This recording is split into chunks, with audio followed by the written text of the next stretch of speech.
Hello, everybody. Welcome back to Music and Beyond. I'm Ernie Crazy Eyes from Recall Productions. Today, I have a very special guest from Harlingen, Texas.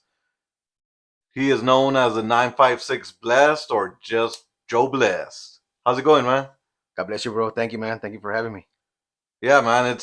I feel like I've been, like following your music career and, I think we hit the road for a little while, like here and there, like every other weekend, like, when I used to do roadie stuff for you back in the my younger days. Yeah, yeah, yeah. It's been a while. I know you introduced me to Wall Bangers. Oh wait, no, not Wall. I forgot. Yeah, I think it It was well was back. Wall Bangers, Yeah, right? yeah, yeah, Uh, yeah. I remember. Yeah. oh man, let that sink in a little bit. We're old.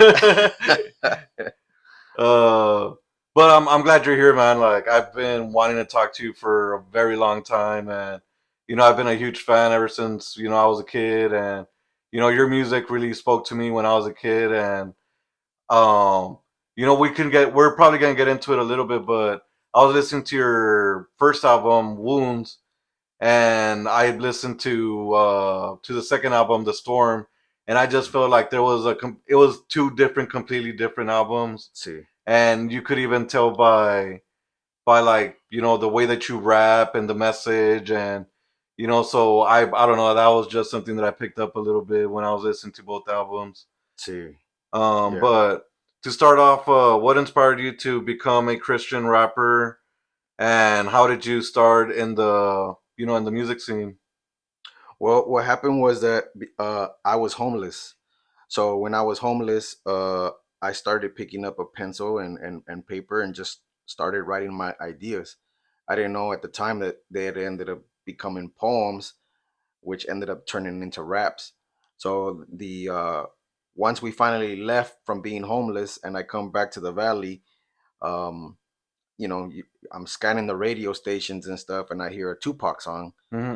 "Dear Mama," and it connected, it related to his emotions and his feelings and his situation, connected or felt somewhat like similarities to uh, the songs that I was writing at the time about being homeless and the hurt and the anger and everything else. So that's how I ended up uh, getting inspired, I guess, to end up making rap music. That's crazy. Do you remember the first song you ever wrote? Uh, Pieces of it. Pieces of it. Yeah, pieces of it. I don't remember the whole song, but it was a song about uh I busted my head open when I was a kid, when I was about a year old, 2 years old, and the doctor said I wasn't gonna make it. I was in a coma, and so I grew up hearing those stories from my mom and my relatives, my aunt, and I started writing out about that first, and then Yeah, eventually about being homeless and everything else. But that one was the first dude, that's wild. things I I wrote. I never knew this about you because I'm sure you know that about all my head injuries and my car accident, and like that's crazy that we have something that we can relate to, even though it was different, but that's pretty wild, honestly. Hmm. Yeah, praise Jesus. Like you're here, and we're both here. We're miracles of God. See, yeah, man. And how does your faith influence your music and your lyrics? So that faith, God comes into my life in every way, shape, and form. So we put God first, and so you have to have faith as well. Because of everything that I went through, when I do end up trying to write my songs, it reflects that. I've been going to church since I was a kid, Hmm. and because I was going to church even before I was homeless, so when we went through that situation, uh, I turned back to all those Sunday school teachers that told us, greater is he that's in the world. No weapon formed against you going to prosper. I can do all things through Christ who gives me strength, and other Bible verses that that they shared with me when I was a kid.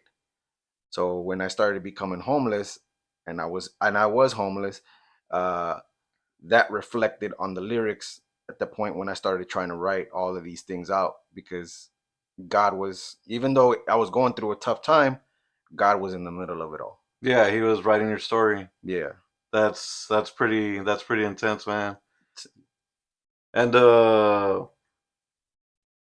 and what themes do you explore in your songs? As far as the themes are concerned, uh, I try to dig into my life. Okay. Um, you know, we go through different situations. At this point now in my life, I'm 42 years old. So I've gone through different struggles of, growing up, your teen years, and how those kind of struggles, and then young adult where you're getting a job and all these other different things. So I try to dig into my own life before I start trying to write about somebody else's life, or maybe even opening up the Bible and let me dig into scriptures and then putting that in. Uh, so in my case, like the Wounds album was all pretty much based on me being homeless. So Yeah. so about feeling sad, about feeling angry, about feeling lost and hopeless, and all these different emotions that went through, that I felt when I was homeless. And then on the Storm album, it was a different time in my life. I was already married at that point, so you have different situations and different struggles. I wasn't homeless anymore, so now my struggles are relationships. My struggle is the job and the finances and maybe health, etc., etc.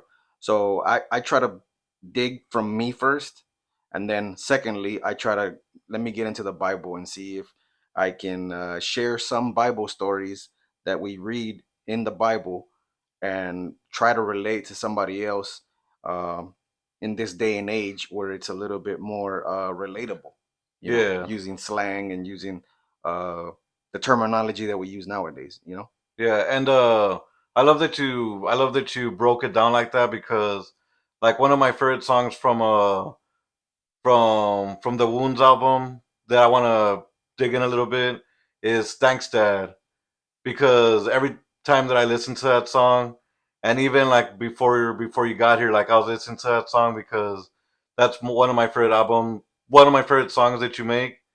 And I don't know, I just kind of relate to it because I feel like it's a double entendre of like, a father and a son and a father and, or a son and, God. Hmm. And like, I love that because, it just depends on how you're feeling that day you know, but can you tell me a little bit more about that song? Yeah. So what happened with Thanks Dad was uh, coming from exactly what you just said. It was a kid growing up without his father in the picture, which is myself and my dad, and all the emotions, all the sadness, all the hurt, all the pain of missing birthdays and Christmases and Father's Day and et cetera, graduations and things that um, that he wasn't a part of. But because my physical dad wasn't in the picture, then my spiritual dad comes into the picture. Oh, And okay. so the reason why it's called Thanks Dad is because it's it's it's double meaning. Yeah. So I'm thanking my physical father for maybe not being there, Yeah. because that allowed me to see my spiritual father, which is Jesus, to be there in a way that uh, a person couldn't be. You know? Yeah. And I love how you one of my favorite things of that song of all time, and I was even surprised when you did it the first time I saw you perform live, is when you started rapping in Spanish. Like that blew me away because I was like, man, this guy's rapping in Spanish, you know, that's cool. And you rap in Spanish in the second album, which is Cambios. Can you tell me a little bit more about that song? Yeah. So Cambios ended up being, because I'm Tex-Mex. I ended up doing, on the first album, I named it Changes, Yeah. and on the second album, I named it Cambios, so that I can share the whole message just in Spanish without having to, Oh, translate it and, translate. and Yeah. etc. and it was a blessing because that opened the door to be able to minister in Mexico, Yeah. Matamoros, Reynosa, San Luis Potosí, Mexico City, different things like that. So it it was a big blessing to be able to do it in Spanish. But the whole point of that song is that God can come into your life and give you a change if you give him the chance to make a change in your life. Yeah. Dude, that I don't know, that's probably I think that's the first song I heard from you. And then I can't remember what song it was, but I think it had the Biggie. Was it Changes? Yeah, It was Changes, right? the Because it Biggie was beat. the original beat was the Biggie song, Hmm.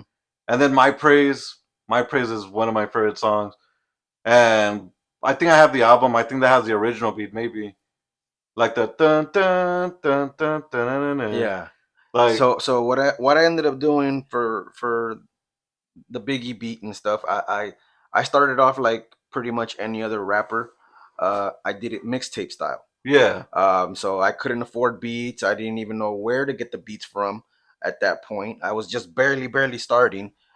So what I ended up doing was doing what other rappers have been able to do in the past is just is the get on the internet and look for a beat of something that you're familiar with. yeah, And so I got on online and I did it that way. And that allowed me to record 2, 3 songs and do it as a mixtape type of thing. And then people started noticing the music, and then you start getting connected, networking with different people. And that's how I found the producers to make the beats for the Wounds album and the Storm album, and pretty much uh, anything else that I'm going to be releasing in the future, you know? I'm excited to hear new music, and I love that you use that to like bring somebody in like me because I was in my head I was, oh, I recognize this beat. Let me see how he does it, and I already know how the song goes, like um, well, the Biggie song. Right. So I want to see what your lyrics can bring to this beat, Hmm. and that's how I became a fan of you with that song, and to this day, it's still one of my favorite songs, along with Thanks Dad. Praise God, man. And can you tell us about a particular meaningful song that you've written and the story behind it? I know we've talked about a few of them, but maybe one that you feel like people should know about? Well, the one that really, to me, started it all was My Lid.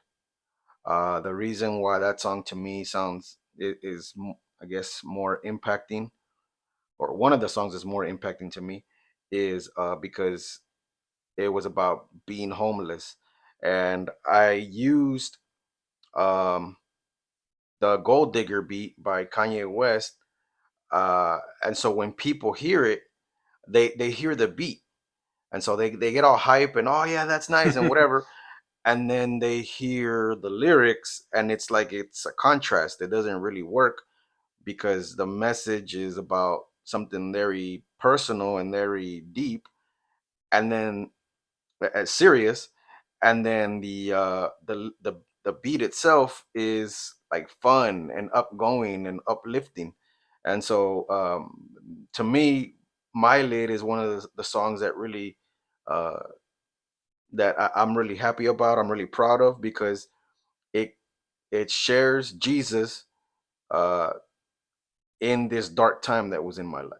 Yeah, And because I was going through that situation, and I ended up writing that song, I've also ended up doing other things through my ministry because of that song. I'm doing toy drives and blanket drives and food drives and stuff.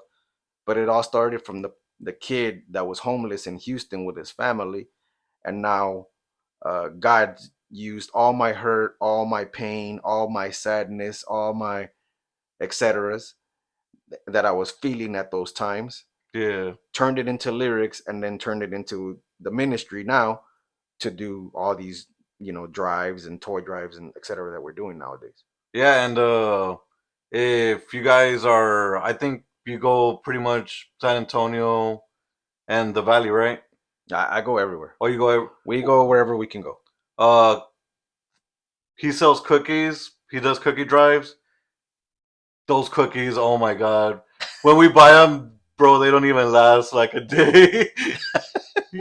Like, That's bro, awesome. like I think it's the sugary ones, the ones that we get. Yeah. Like those cookies are just so amazing. I just feel like I had to put that out there because, So I guess let me share about that real quick. yeah, So what we ended up doing was we started selling cookies to do a little drive because a fundraiser. I'm sorry, because what we were doing was we were trying to raise funds to buy a U-Haul truck. yeah, And so we started selling cookies. We sold cookies all the way from Bronzeville, which, if you're not from Texas, is the deepest part of South Texas that you could go. We're right; it's right across the street from the border. I mean, you cross the bridge and you're in Mexico. So I started selling cookies all the way from Bronzeville to as far as Waco. And I was hand delivering. I was basically a Texas Uber driver for because cookies. I was doing from Bronzeville all the way to Waco, which is about, if you drive it from one end to the other end, it's like 9 hours, 10-hour drive Yeah, kind of yeah. thing. We're in Texas, man. We don't measure it by miles. We measure it We by buy hours. how Yeah, much you drive. And so, I drove to San Antonio, drove to Waco, drove all over the valley delivering cookies so that we can raise these funds so that we can get this U-Haul truck. And then eventually, thank God, we got the truck, and now we're using it to be able to be a blessing to the community. Doing toy drives, and we've also used it when we had a couple floods oh yeah, here in yeah, the valley. So we were picking up mops and soap and cleaning supplies so that we can help out people in the community that got devastated by the flood. yeah. That's awesome that you do that because, like, even me, like when it comes to like Thanksgiving and like Christmas and stuff, those are the times that I help, Hmm. and that's why, like, I think I called you or you called me, and I had turkeys, and Yeah, you know, like that was a lot of food right there, and my family was not gonna eat three turkeys. yeah, yeah. I remember that, and we ended Yeah, up giving the turkeys away and stuff. Yeah. yeah, it's all about giving Wow. back. So if you got something to give it back, please, See. man. Um, And then, in your opinion, what sets Christian rap apart from secular rap? And what impact do you hope you have on your listeners with your music? Well, I think what sets apart the Christian rap from secular rap, is we try to give a message of hope. I've had the opportunity to do secular events. I've done events without mentioning names because I don't want to offend somebody, but I've done events at bars. I've done events, or I've participated. Not that I've done the events. I've participated at the events at bars, at clubs. I've opened up for several mainstream secular rappers, actors, etc., comedians, and so I see the contrast when, especially in those events and those venues where um, people are drinking, they're partying, they're doing etc. And and the rap falls in line with what they're doing. Yeah, Those people. So the other opening artists or previous artists before me or after me, they're saying bad words. They're profanity. They're talking about uh, sleeping around or cheating on their girlfriends or their wives, or I want all this money or whatever. And it's very about you. It's very self. I'm not sure what the word I'm looking for right now. it's So like reflection. it's more of a, it's about me type of situation. Maybe Yeah, it's more of a, like, oh man, it's like, look at me. Look, it's a selfie mode kind of thing. Like, look at yeah, me, look at the girls I got, look at the money I got, look at the car I got, look at the whatever I got. And in my case, with Christian music, we're not trying to tell you about look at me and what I got and what I can do. It's look at Jesus and look at what he got me through. Look at Jesus and look at what he got me out of. Look at Jesus and check out the situation that I was in and how he resolved it. And so, what I'm trying to share with my music and other Christian artists, rappers, ministries, musicians, singers are trying to do is we're trying to point you back to Jesus. Mhm. You know, we're not trying to self glorify ourselves and say, "Look at me." It's nah, look at Jesus, and that's what we try to do with our music. That's what I try to do with my music. Yeah. Um, do you still do events with like Triste or Ex Triste? Like, do you know if he's still rapping for? Yeah, I haven't done anything with him in. No, you know what? No, on second thought, he came down to McAllen and we did one. I want to say like 4 months ago. Oh wow. Yeah, something like that. So, yeah, I still keep in touch with him. We still do music.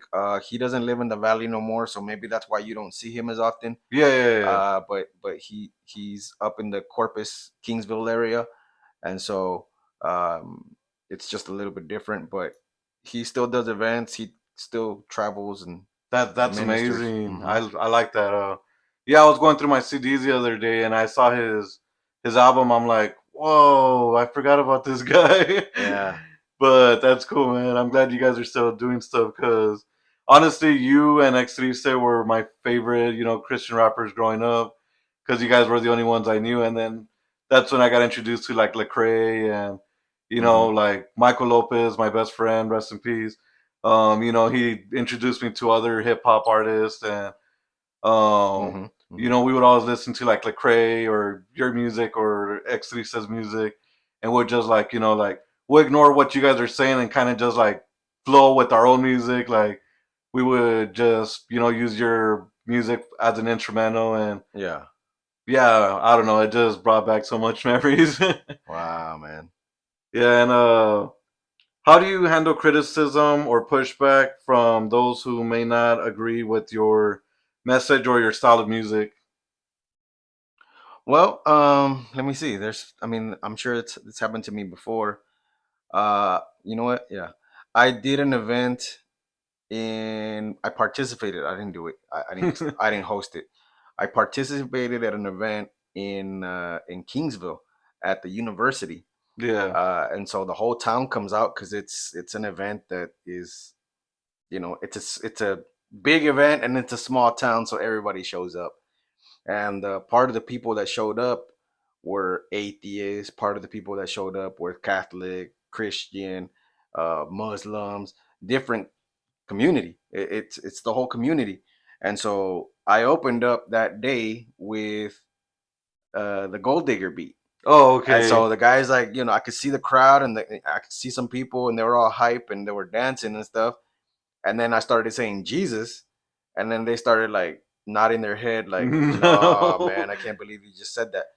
And it wasn't like a head nod, like, "Oh, I like that. That's what's up." It was more like a head nod, like of disappointment. Yeah. And so I finished my set, I finished my songs, I finished my testimony, and I stepped down, and those people actually physically confront me and said What? "Hey, man, you know what? That was I got offended." Offended by what? I'm just sharing my song and sharing my testimony. Well, it's because he started saying the name of Jesus.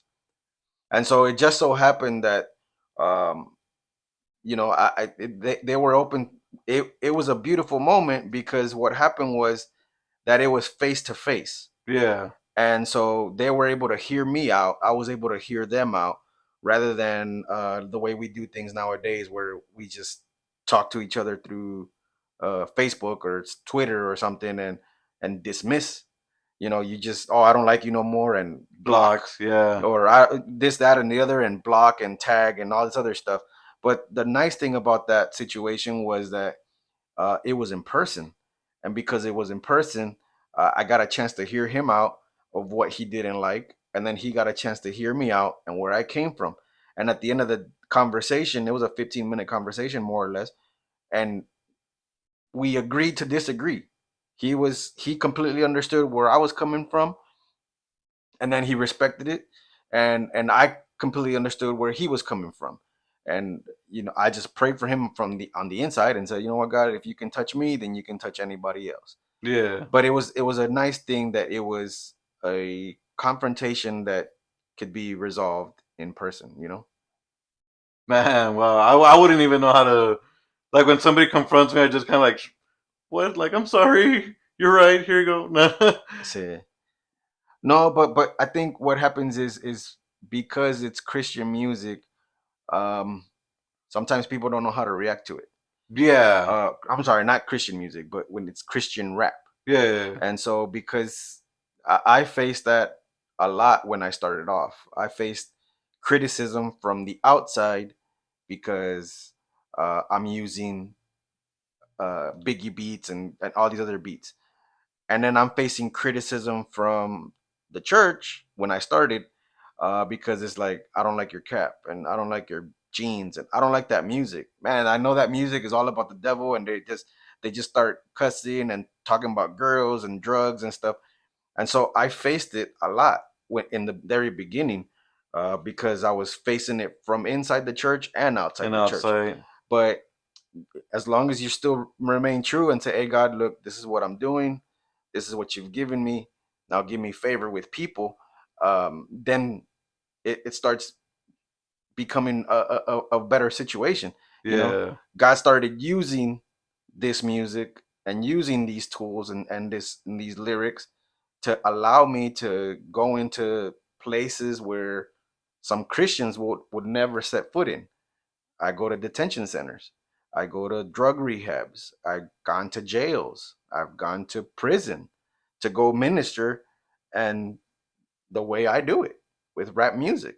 And because it is coming as rap music, it gives me that ability to uh, connect with them.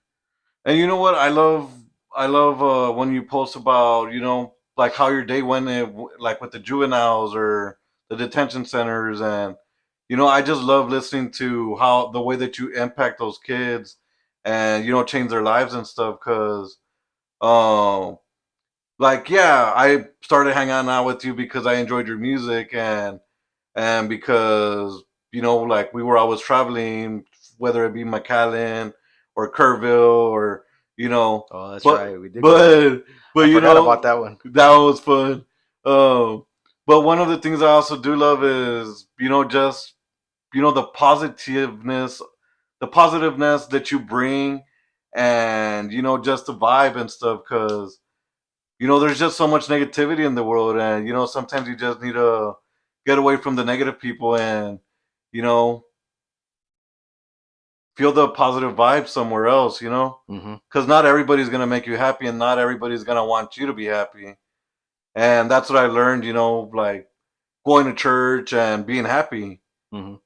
And I'm still learning because you know like we learn every day. So I love what you do, man. I'm a huge fan, and I hope that one day our paths meet again, like where I could go help you, or I could set up an event, or have you perform at a birthday party for myself, or because that would be amazing.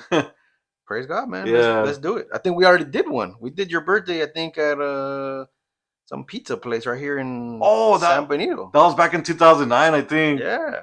Dude, I totally forgot that you were there. Yeah. Oh my god, that is crazy. And it's not that I forgot, because like I just I gotta take care of this baby. Yeah. Like sometimes I just kind of like, all right, Yeah, I'm you gonna you forget. You like I'm it, gonna it think about just you later. Like, let me worry about this right now. yeah. And can you speak to me about the importance of community and fellowship with the Christian rap community, and how this has impacted your career? Well, networking with the guys, one, the community with Christian rappers, they understand each other. So because one, they travel, and two, the faith. And so when you're going through something, you can lean on those people because some of them already gone through something similar, or even if they never gone through it, I can reach out to you and say, hey man, can you pray for me, pray with me, because this is what's going on in my life, Yeah. whether it's my job or In my case back then, my marriage, my divorce, um, moving back to the valley, starting all over, the anxiety, etc., the depression and stuff. I reached out to those guys and stuff, and it it brings a lot of unity. It brings a lot of peace. You know that they might not have all the answers, but we're all praying and believing that God will supply the answers. Yeah, You know, so it's nice to have that uh, support system. You know. yeah, and I mean, I always, see you, taking pictures with everybody, like people that support you, and I know they have your back no matter what, and I don't know, I, I don't know, I feel like I'm just marking out right now, like, cause I'm a fan, like I know we're friends and stuff, but like I was your fan first, so Yeah. I just got lucky that you decided to become friends with me. Nah, I'm just kidding.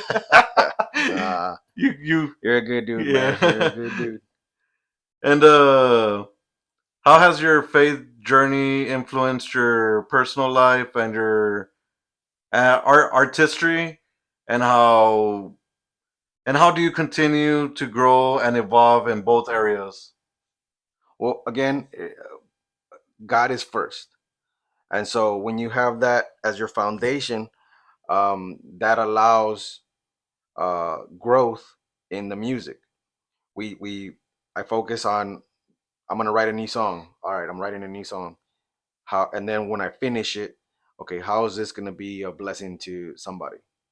Is this about God or is this about me? Mhm.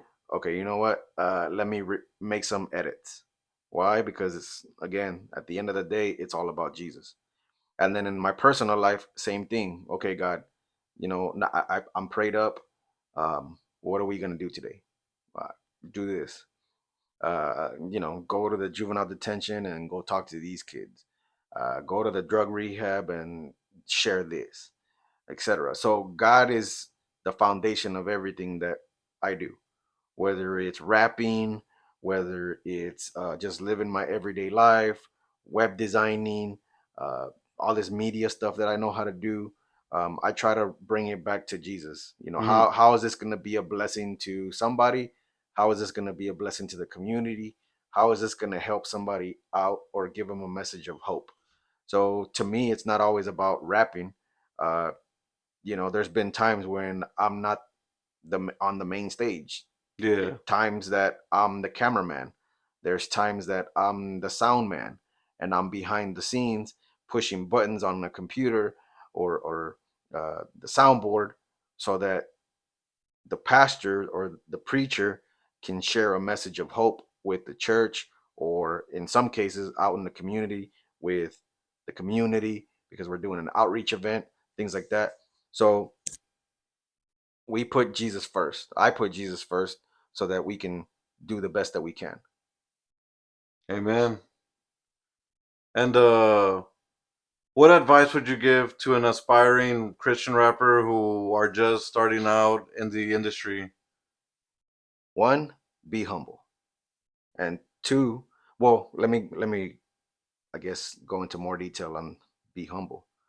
Be humble because uh and practice patience. Because if you're starting off, and if you started off how a bunch of us started off, uh we got criticized from inside the church, Hmm. and we got criticized from outside the church. So we were uh, like stuck in the middle, in a sense, you know. And so, one, be humble and be patient, because God gave you that gift, God gave you that talent, so that you can be a blessing to inside the church and outside the church. Secondly, I would say use wisdom and discernment, because once things start taking off, the music starts taking off, God starts using the music. Um, you can be in front of one person, you can be in front of thousands of people, and so you gotta have the wisdom and discernment to, okay, you know what? Yes, let's take this event. No, let's not take this event. Yes, I'm gonna do this. No, I'm not gonna do this. You pray about it, right? Exactly. Yeah. I think I learned that from you. Like, just pray about it, and if it happens, it happens. If it doesn't, well, See, you just saved yourself from a bad situation. yeah. And so that goes into the next thing is number three, pray and focus on your relationship with Jesus. Because at the end of the day, if you don't have that relationship with Jesus, the first two won't even matter. The Yeah. music's not going to matter. Nothing else is going to matter. Focus on your relationship with God. Put God first. Let Him instruct you. Let Him tell you, yes, go, or no, you know what? Wait. And then be obedient to the calling and do it. hmm that's awesome. That's a great message right there. And what upcoming projects or collaborations do you have in the works, and what kind of fans expect to hear from you in the future?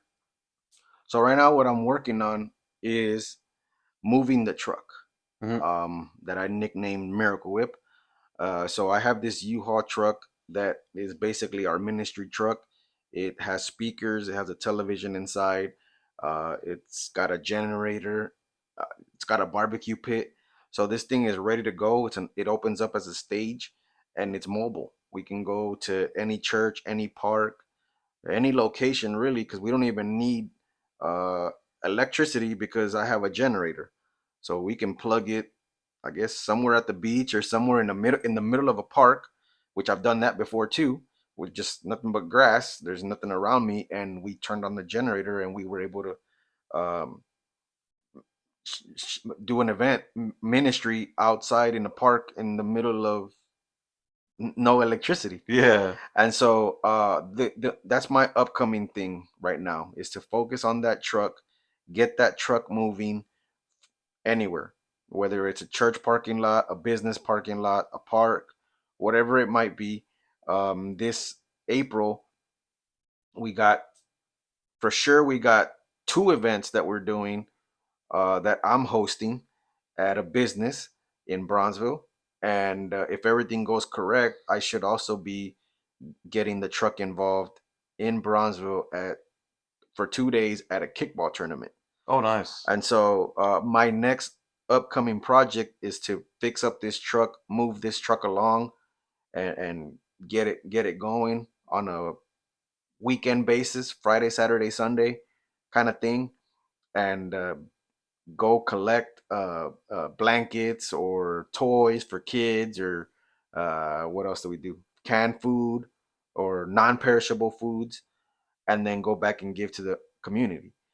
So that's my next project that I'm working on. Also, I'm working on bringing back Sunshine Radio uh, by doing little recordings, not 24/7 like I used to, but eventually we'll end up going back to 24/7. Yeah. But baby steps. We'll get there eventually, and then hopefully, after those two are situated, then I can really focus and start recording some songs that I haven't released because time hasn't permitted and my schedule stuff hasn't permitted me to go sit down with the producers, make a beat, record it, etc., etc.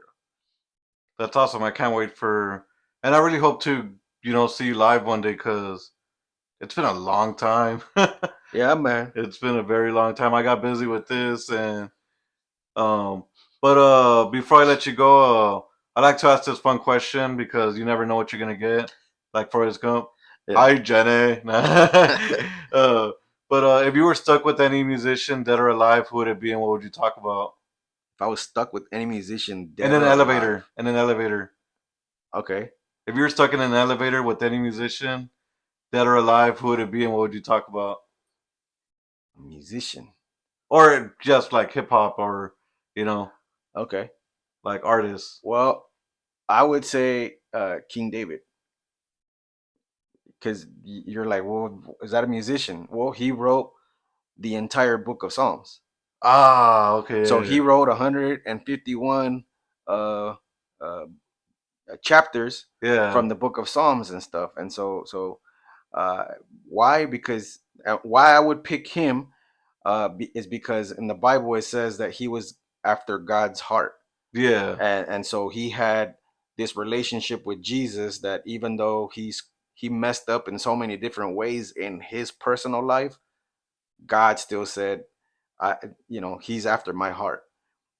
He didn't God didn't see the mistakes that he made and the sins he committed. He Hmm. saw his heart and how his heart was chasing Jesus.